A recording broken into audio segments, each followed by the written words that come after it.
नमस्कार।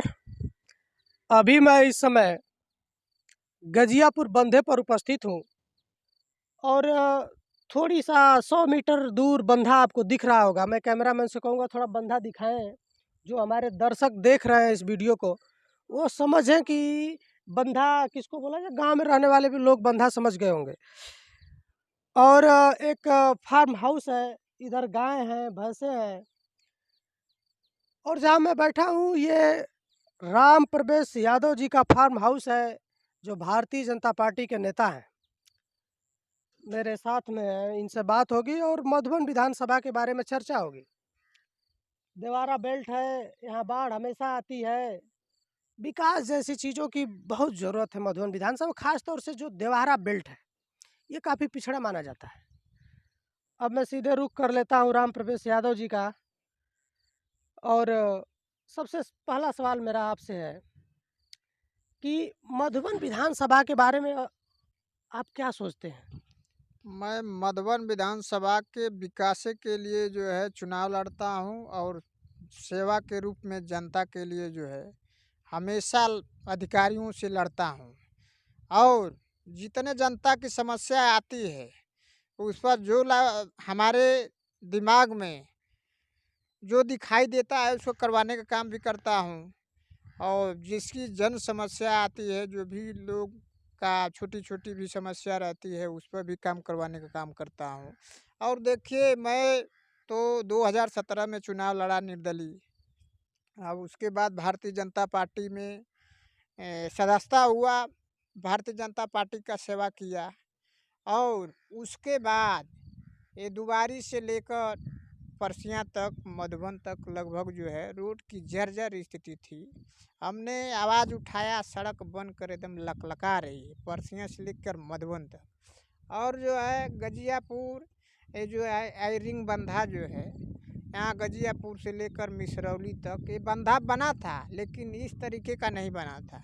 हमने जाकर सिंचाई मंत्री से लिखवाया, महेंद्र सिंह थे उस समय, लिखवाया। या बंधा का काम भी बहुत तेज़ी से बना, बहुत अच्छा बना है। और जहाँ तहाँ जो है ठोकर भी लग रहा है। अब उसके अलावा रह गया सवाल बिनटोलिया ग्राम सभा का, जो आधा गांव नदी में विलीन हो गया है।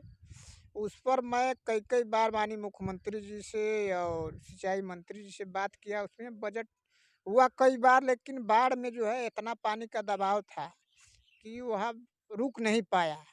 लेकिन इस समय माननीय स्वतंत्र देव सिंह जी जल शक्ति मंत्री है, उनसे उनसे हम जाकर इस बात को रखे हैं। माननीय मंत्री जी कहे हैं कि अशोक के सत्र में वहाँ पक्का हम ठोकर लगवाएंगे।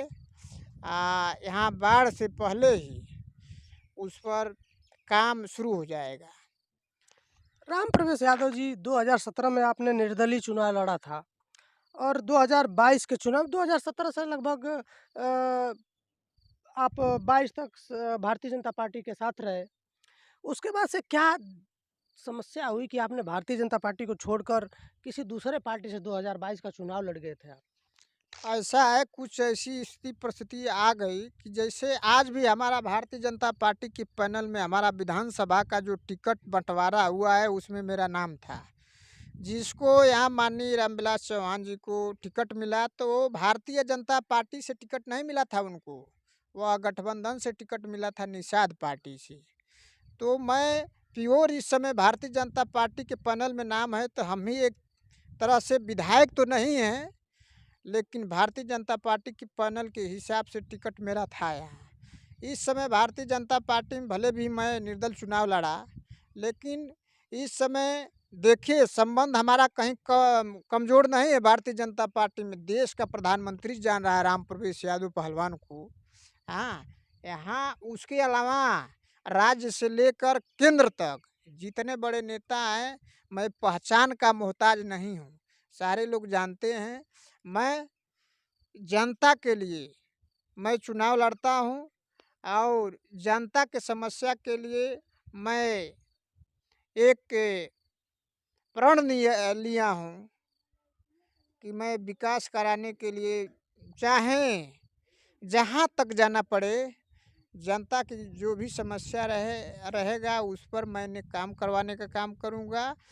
इसके बाद बेहिचक ये मधुबन विधानसभा की सम्मानित जनता कहीं से भी पीड़ित हो रही है, किसी गरीब के खिलाफ अन्याय हो रहा है, हाँ, किसी का आवश्यकता पड़ रहा है, तो हमको मधुबन विधानसभा की सम्मानित जनता याद करने का काम करे। मैं पूरी ताकत के साथ उन लोगों का मदद करने का काम करूँगा।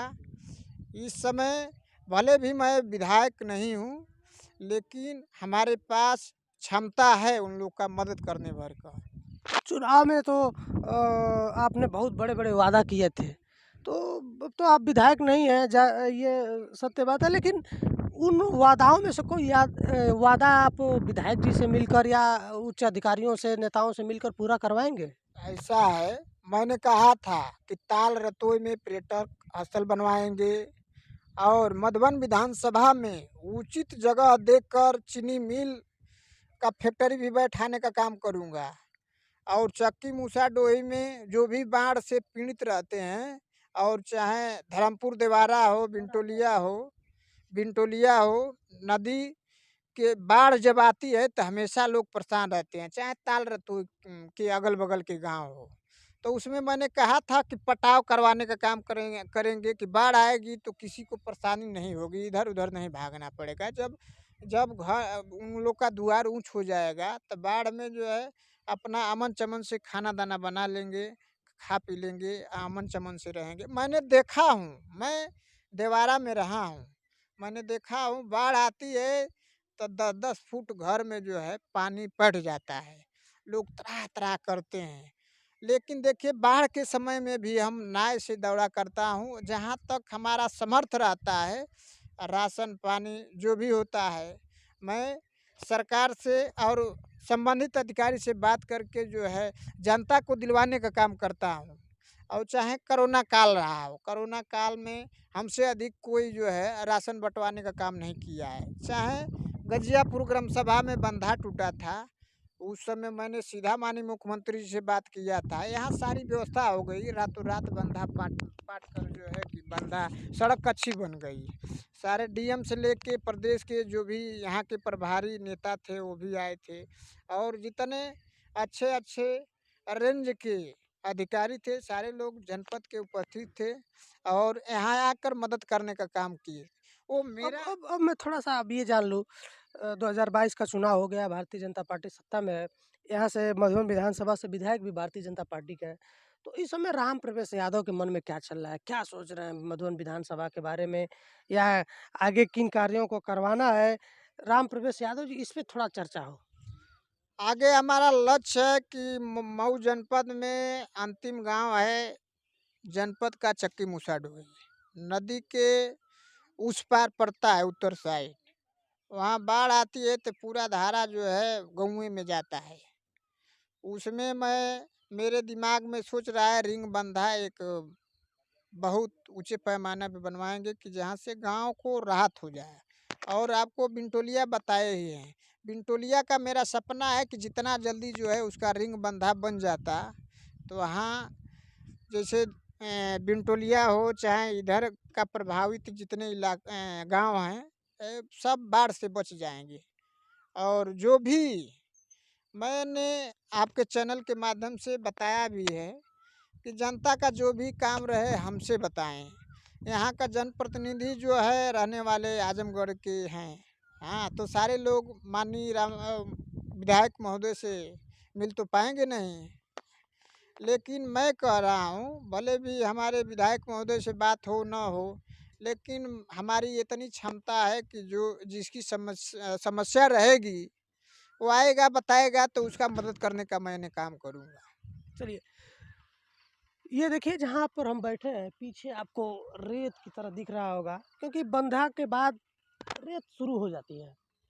कुछ भूमि उपजाऊ होती है जो जिसमें लोग खेती करते हैं। बाकी आप थोड़ा और आगे जैसे-जैसे आगे बढ़ेंगे नदी का किनारा मिलता जाएगा, नदी मिलती जाएगी। लेकिन काफ़ी शांत जगह है। जब आप क ख़ास तौर से जो शहर में लोग रहते हैं, जो बम्बई, दिल्ली रहते हैं, उनको ये जगह बहुत पसंद आती है, क्योंकि यहाँ जो शांति मिलती है वो किसी शहर में आपको नहीं मिलेगी। बहुत सुकून मिलता है। आप कहीं किसी भी वृक्ष के नीचे एक चारपाई लगाकर बैठ जाएँगे तो आपको वो सुकून मिलेगा जो आप दिल्ली, बम्बई एसी में बैठकर नहीं पाते होंगे। शुद्ध हवा है, अच्छा वातावरण है। बस अब ज़रूरत है यहाँ के जो विधायक हैं, जो मंत्री हैं, जो ज़िम्मेदार अधिकारी हैं वो यहाँ के लोगों पर, यहाँ की सड़कों पर, यहाँ की व्यवस्था पर ध्यान दें। थोड़ा-सा व्यवस्था चुस्त-दुरुस्त किया जाए ताकि यहाँ के लोग भी अपना जीवन खुशी ढंग से यापन कर सकें, खुशहाल तरीके से जी सकें। राम प्रवेश यादव जी, वीडियो काफ़ी लंबी हो रही है, और कुछ बोलना चाहेंगे? कहने का मतलब ये है कि साधु संत सन्यासी आदमी जिस प्रदेश का मुख्यमंत्री हो, तो वहाँ जनता के साथ कोई अन्याय नहीं हो सकता है। माननीय मोदी जी और माननीय योगी जी विकास की धारा बढ़ाने के लिए दिन रात एक करके काम करने वाले बड़े नेताओं में से नेता हैं। तो ऐसा है, जो भी लोकल समस्या है तो जनता हम लोग से बताए ही हैं आपको कि जनता हम लोग से बताएगी, तो हम लोग अच्छा, सरकार ये बताइए, यहाँ जो पर्यटन स्थल की आप बात किए थे, रिंगबंधा की बात किए थे, बिनटोलिया गाँव आधा कट गया है, उस पे बात हुई थी। आपने यहाँ चीनी मिल की बात की थी, तो इसमें से कोई काम इस बार होगा क्या? ऐसा है, मैंने सरकार में बात रखी है माननीय मुख्यमंत्री जी से मैंने बात किया। जो भी होने लायक होगा माननीय मुख्यमंत्री जी जो है उस पर विचार करेंगे। लेकिन देखिए, मधुबन विधानसभा की दुर्भाग्य है कि जो भी बाहरी आता है जीत कर जाता है। क्षेत्रीय नेताओं को यहाँ के जनता भी जो है वोट देने में कंजूसई करती है, लेकिन फिर भी हम लोग यहाँ के जो है सम्मानित जनता के लिए लड़ते हैं भिड़ते हैं। अच्छा, राम प्रवेश यादव जी अगर चुनाव जीत गए होते, भारतीय जनता पार्टी से टिकट मिला होता, चुनाव जीते होते, तो क्या जलवा रहता यहाँ? यहाँ पूरे मधुबन विधानसभा की जनता को लगता कि कोई विधायक हम लोग के घर के बेटा बना है और हम लोग के घर के लाल है। यहाँ एक देखिए, जितना काम माननीय मुख्यमंत्री जी की क्षेत्र में गोरखपुर में हुआ है, उससे कम काम इस मधुबन विधानसभा में नहीं हुआ होता।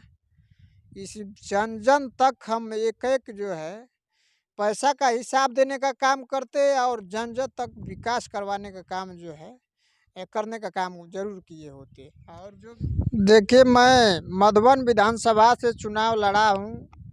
ये जो है कहने वाले लोग हैं कि राम प्रवेश जी चुनाव हार जाते हैं बार बार। मैं चुनाव कभी जीवन में नहीं हारता हूँ। यहाँ के जनता चुनाव हारती है, अपनी भविष्य में कुल्हाड़ी मारती है अपने पैर में स्वयं। और आज भी मैं सक्षम हूँ इस मधुबन विधानसभा का विकास कराने के लिए। जो है यहाँ इस मधुबन विधानसभा से लेकर मैं सिर्फ ये जानना चाहता हूँ कि राम प्रवेश यादव जी अगर यहाँ चुनाव जीते होते, विधायक हुए होते, तो क्या जलवा होता विधानसभा का? जलवा का एकदम जलवा ही जलवा होता। जितने लड़कियां जो है हमारे मधुबन विधानसभा के निकल कर जा रही हैं पढ़ने के लिए, यहाँ रास्ता में कोई भी शौचालय का व्यवस्था नहीं है और तमाम जो है समस्याओं पर हर विद्यालय की जो है गेट के सामने और सड़क के किनारे किनारे जो है कम से कम 150-200 तो बड़े बड़े शौचालय का आविष्कार करा ही दिए होते। उसके अलावा मैं एकेडमी आज भी खुलवाने जा रहा हूँ। मैं सरकार से बात किया हूँ, एक पहलवानों के लिए एकेडमी खुलवाएंगे। उसी में जो है मैट रहेगा और मिट्टी का अखाड़ा रहेगा, जिम का व्यवस्था रहेगा, फुटबॉल का व्यवस्था रहेगा, हॉकी का, जितने खेल संबंधित है उसके लिए मैं बजट पास करा दिया हूँ। इसी गजियापुर ग्राम सभा में एकेडमी खुलवाने का काम बहुत ही साल भर के अंदर जो है बनकर आपको दिखाई देगा, तैयार हो जाएगा। निःशुल्क नौजवानों के लिए मैंने स्वास्थ्य के लिए व्यवस्था कर दिया हूँ। उसमें आने वाले समय में जो है इस क्षेत्र के नौजवान कहीं जो है अपने स्वास्थ्य के प्रति जो है कि पूरा ढंग से स्वास्थ्य नहीं बन पाता है। जिसका स्वास्थ्य मजबूत नहीं रहेगा तो दिमाग भी मजबूत नहीं रहेगा। तो और इसके अलावा और मधुबन विधानसभा में इस देवरांचल में जितने चाहे ताल रतों के किनारे जितने गांव बसे हैं, जितने तमाम गरीब लोग हैं, कुछ लोगों का ऐसा धड़ाधड़ी हुआ है कि जो है जो अमीर हैं जिसका 2 तल्ला मकान बना है उसको घूस लेकर अधिकारी जो है आवास दे दिए हैं, जो पात्र है उसका वंचित रह गया है। तो मैंने विधायक रहता तो इस तरीके का जो है कोई कर्मचारी घोटाला नहीं कर पाता, ना इस तरीके का जो है अन्याय होता है। अब मधुबन विधानसभा की जनता हमको जिताई होती तो गरीबों का सम्मान रहता, गरीबों का आवास बनता, गरीबों का शौचालय पूर्ण रूप से बनता और गरीबों का लड़कों का पढ़ाई लिखाई का जितना खर्चा लगता व्यवस्था जो है कमी पड़ती तो हम जो है पढ़ाने का काम करते और बेटी और बेटियों को आगे बढ़ाने का काम करते। अच्छा, राम प्रवेश यादव जी, एक आपकी वीडियो वायरल हुई थी। आप किसी लेखपाल को लथाड़ रहे थे। उस समय आप काफ़ी नाराज़ थे। क्या मैटर था वो? ऐसा है लेखपाल, देखिए लेखपाल चाहे जहाँ का भी हो, लेखपाल ये ज़मीन संबंधित मामला है। इसमें लेखपाल क्या करते हैं सब कि जहाँ गँवार गरीब जो है, जो जानते हैं कि कुछ जानकारी नहीं है उससे जो है विरासत के नाम पर जहाँ 500 ₹100 का खर्चा है तो वहाँ 5,000 लेते हैं सब। उसके अलावा छोटी-छोटी बातों में जनता से पैसा वसूलने का काम करते हैं। किस किस बात पर आपने लेखपाल को गाली दे दिया था? लेखपाल का मामला था, वहाँ सही ज़मीन थी, उसको नाप कर इधर-उधर किया था। उसको बात करने पर उल्टा-सीधा बतिया रहा था। उसके अलावा 1 लाख रुपया घूस लिया था नापी करके इधर-उधर करने के लिए। तो उसी के खिलाफ मैंने उसको तंज कसा और सस्पेंड कराए। अच्छा, सस्पेंड भी करा दिए। हाँ, हाँ, सस्पेंड करा दिए। चलिए, ये राम प्रवेश यादव जी हैं। गजियापुर बंधे के पास हम लोग बैठे हैं, इनका फार्म हाउस है। 2 बार विधानसभा का चुनाव भी लड़ चुके हैं। चुनाव जीते नहीं, ये अलग बात है, लेकिन ऊर्जावान हैं, लोगों के बीच रहते हैं। इनकी मंशा है कि ये चुनाव जीते तो कुछ अच्छा करें। 2 एक बात इनकी हमको अच्छी लगी कि जो गरीबों के साथ अन्याय होता है, जिनको आवास मिलना चाहिए उनको नहीं मिलता है, जो पैसे वाले हैं वो अधिकारियों को पैसा देकर आवास ले लेते हैं। ये चीज़ सत्य है। दूसरी चीज़ ये है कि हर मार्केट में 2-3 शौचालय ज़रूर होने चाहिए। किसी भी घर की बहन-बेटी या कोई महिला या पुरुष हो, अगर शौचालय जैसे मधुबन हुआ, दुबारी हुआ, चाहे कोई भी चट्टी चौराहा, वहाँ 2-3 सार्वजनिक शौचालय हों, उनकी साफ-सफाई हो, तो कोई घर से बाहर हो। अब इस समय की हालात ये है कि आप घर से बाहर हो, आपको ज़रूरत पड़ जाए आप किसी मार्केट में, तो आप सोचेंगे कि किधर हमको जाना है, कहाँ हम जाएँ? तो ये काफ़ी चीज़ है। उत्तर प्रदेश में योगी महाराज जी की सरकार है। सरकार चाहती है कि काम हो, लेकिन भ्रष्ट अधिकारियों की वजह से विकास की गति अभी भी रुकी हुई है। अब देखना है कि 2022 में उत्तर प्रदेश की विकास की पहिया उत्तर प्रदेश की कहाँ तक पहुँचती है। अब थोड़ा-सा मैं पीछे कहूँगा, दिखाइए। बड़ा सुंदर लगता है, आप वीडियो में देखेंगे जो पीछे का क्षेत्र है, वो काफ़ी अच्छा लग रहा होगा आपको। इधर एक भी घर नहीं दिखेंगे। बंधा के उस साइड लोग घर नहीं बनाते हैं क्योंकि बाढ़ आती है, पानी आता है हर साल। तो और आप हम लोग यहाँ बैठे हैं, बहुत सुंदर हवा भी चल रही है, बहुत अच्छा लग रहा है। अब राम प्रवेश यादव जी, मैं आपसे विदा लूँगा और अगले किसी वीडियो में फिर मुलाकात होगी आपसे। तब तक के लिए धन्यवाद।